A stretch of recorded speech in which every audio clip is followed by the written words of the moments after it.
Hi everybody. How are you? I feel like you're crooked. And let me fix you. How's that? Better? Good enough. This video is probably going to be titled tips or advice for YouTubers from a nobody such as myself. It's more of like sort of like a what annoys me about YouTubers type list, but I would prefer it be more constructive than that. So, and it's only a few things. You see Zevon back there? He's trying to scratch his head, but his legs are kind of short, so he's having trouble. Sorry. We're easily distracted around here. So, yeah, it's basically, I watch a lot of YouTube, and there are people that I love that do these things that drive me nuts. And there are people that I don't love that do these things and drive me nuts. But, and I just wanted to talk about it. So, obviously this is from, you know, YouTubers from the viewer's standpoint, because I am a viewer. Obviously I'm not a YouTuber with my like 70 subscribers, but thank you to my 70 subscribers.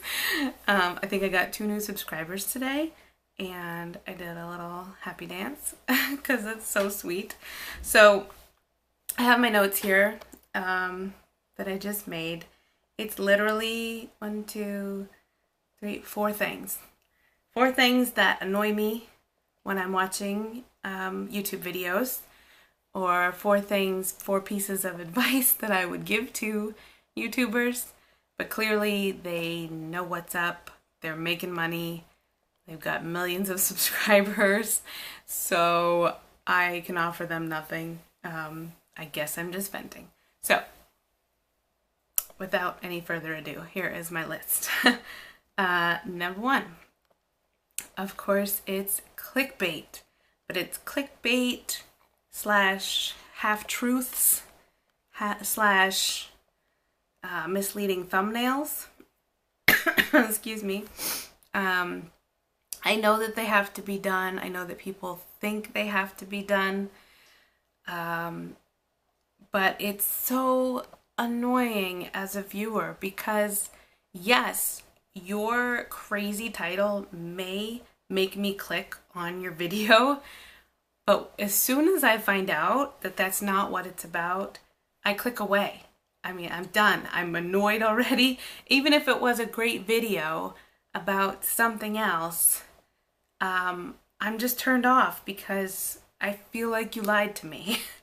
And I know that's like an extreme reaction because everybody does it now, but don't you feel the same way? You know, when, you know, I can't even think of a fake title because my brain doesn't work that way, but everybody does it.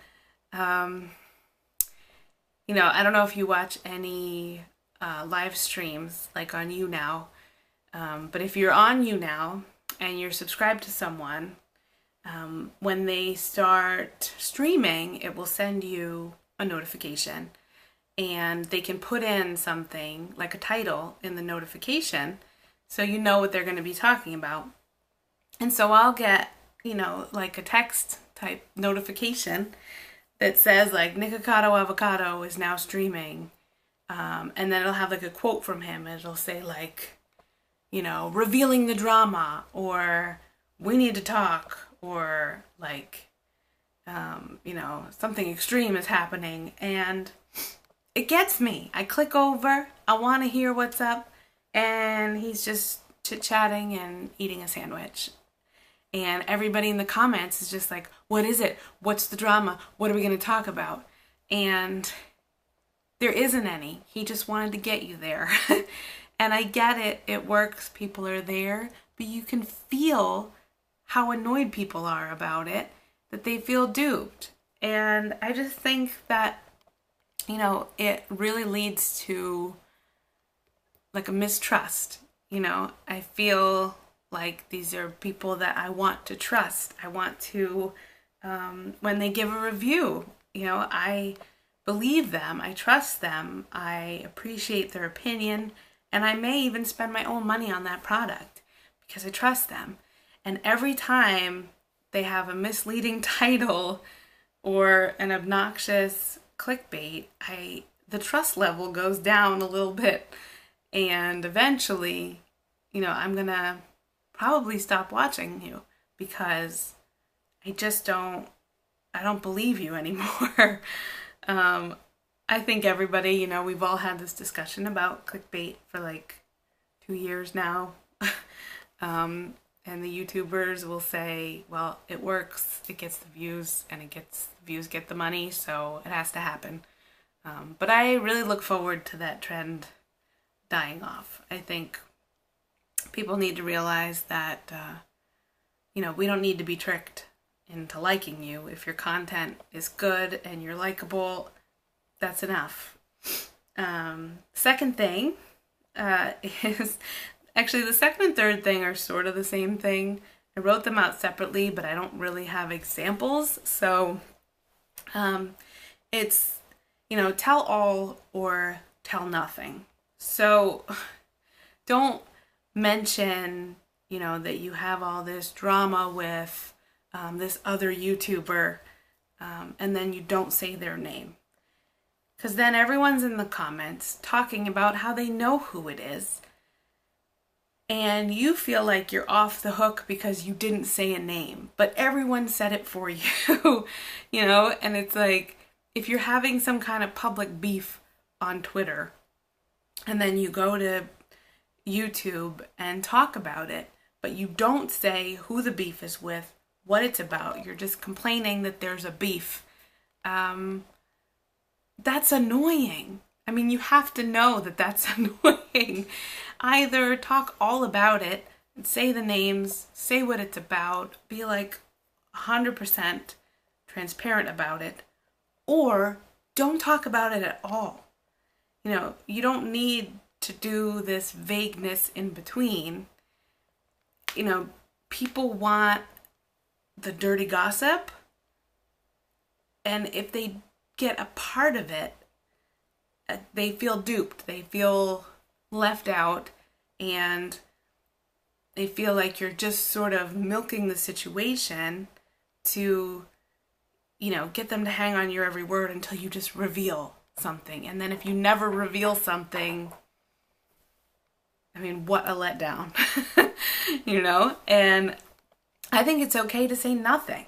I think it's fine to not tell your viewers everything. They only want to know everything because you told them a little piece.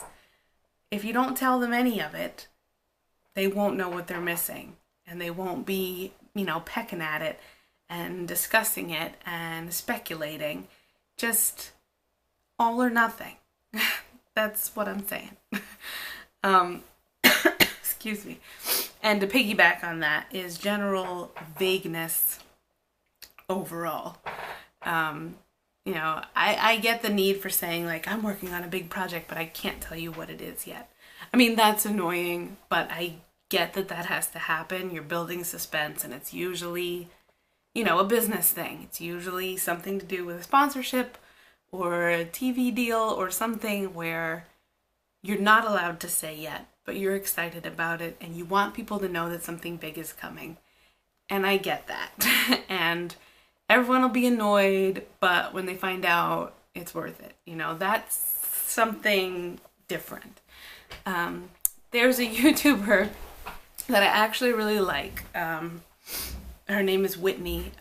She's at Eco Vegan Gal, and she's great. She's stunning. She's intelligent. She does so much for veganism and for people who want to go vegan. She's just great. So I don't mean this as any sort of disrespect to her. But she, to me, is like the queen of vague. And she'll go on a live stream or make a video and it's an hour long and she's talking the whole time, and when it's done, I heard nothing. Like, nothing happened.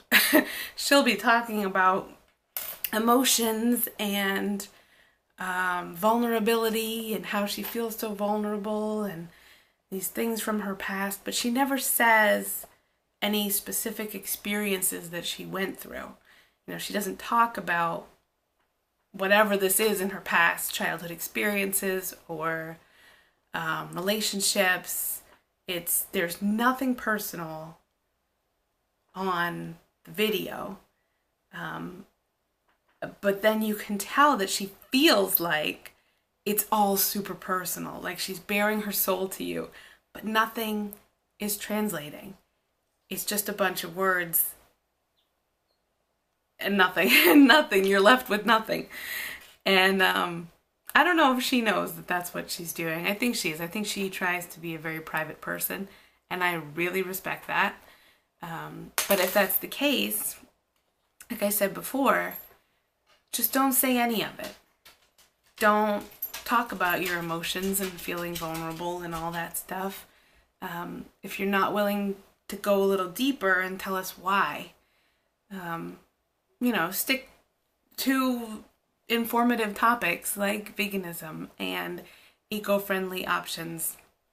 You know, it's just as interesting, but you're not sort of trying to suck us in and making us want to know more about you and then not giving us that information. So yeah, vagueness in general, I think, is just sort of obnoxious. Sponsors. So I'm cool with sponsors. I totally get it. I think a lot of people are trying to make money on YouTube, and that means sponsorships, which is amazing if you can get them. My issue with them is that I wish people would make them relevant to the video. It feels very cheap and very sort of grubby when you're making a what I ate in a day video and in the middle you stop and talk about audible.com, right? Like, it makes no sense, and you're not doing any service to the product that is paying you. And I think that's what it is. I feel like people aren't respecting the fact that these people aren't sponsoring your video so that you keep making videos. They're sponsoring your video to get their product in them to your audience. So by accepting their money, you should be willing to promote their product, right?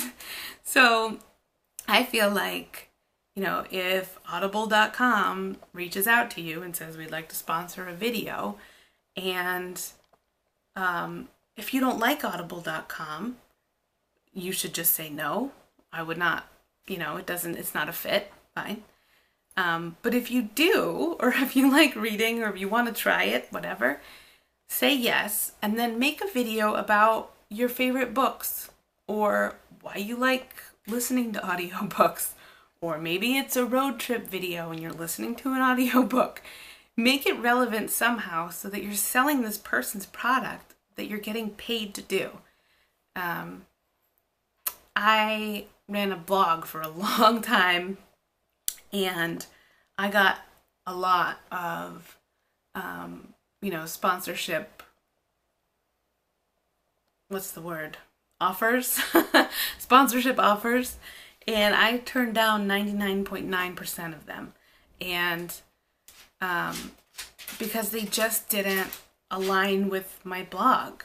You know, it was maybe what I thought was unhealthy, like supplements that they wanted to promote, or just things that were totally irrelevant. You know, I was writing about fitness and health food and veganism and weight loss, and you know, I would get an offer for something ridiculous, you know, like that had nothing to do with any of those things, and I just thought more of my audience than that, to stop giving what I was giving them and give them something totally different that wants their money. Like, it, again, I totally get the wanting to make money thing and saying yes to anything that people offer you, but I think that if your goal is to secure an audience that trusts you, then you need to be a little bit more wary about what sponsorships you take and then how you present them. And I think that you owe more to the business that's paying you to do that as well. So that's sponsorships. And the last thing, and this is just a pet peeve, but it's such a pet peeve. Don't ask for likes and subscribers at the beginning of the video. It makes no sense. It makes no sense. Almost everybody says, you know, hi, welcome back to my channel. If you're new here, hit the subscribe and like this video. Why in the world would someone come to your video, watch 3 seconds of the first video, and be like, yes, I love this person, I will subscribe. Oh, this is an amazing video, I will like it. They haven't watched the video yet. You haven't given them anything to like or anything to subscribe to yet. And how does that not occur to anybody that they're asking, you know, before? It's like going to a restaurant and they bring you your meal and they say, how is your meal? If you like it, give me a good tip now. Like, haven't even tasted it yet. I don't know if it's good. I don't know if you're a good waitress. I have no idea. You gotta leave a while, let me enjoy it, and then come back and ask me. I mean, ask at the end of the video or even in the middle and say, are you enjoying this? If you are, hit the subscribe, give me a like, or come back. I mean, it's weird to me that it's like a protocol now that people say it in the beginning, and some reason it just makes me roll my eyes every time. Wait till the end when I know if I like it. That's all I'm saying. So that was 18 minutes of me ranting about things that annoy me about YouTubers and how I think they could do better. If you have any opinions on these, I would love to hear them, because I wonder if I'm the only one annoyed by this.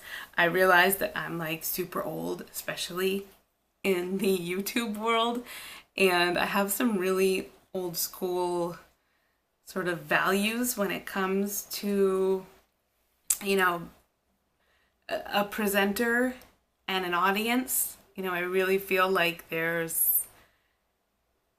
each owe each other a certain level of respect, and I think that gets lost a lot on the internet, and I would love to see that come back, especially in YouTube, of just people making videos that they enjoy, but if they're doing it for an audience, you know, give the audience some respect, and the audience should in turn give you their loyalty and respect as well.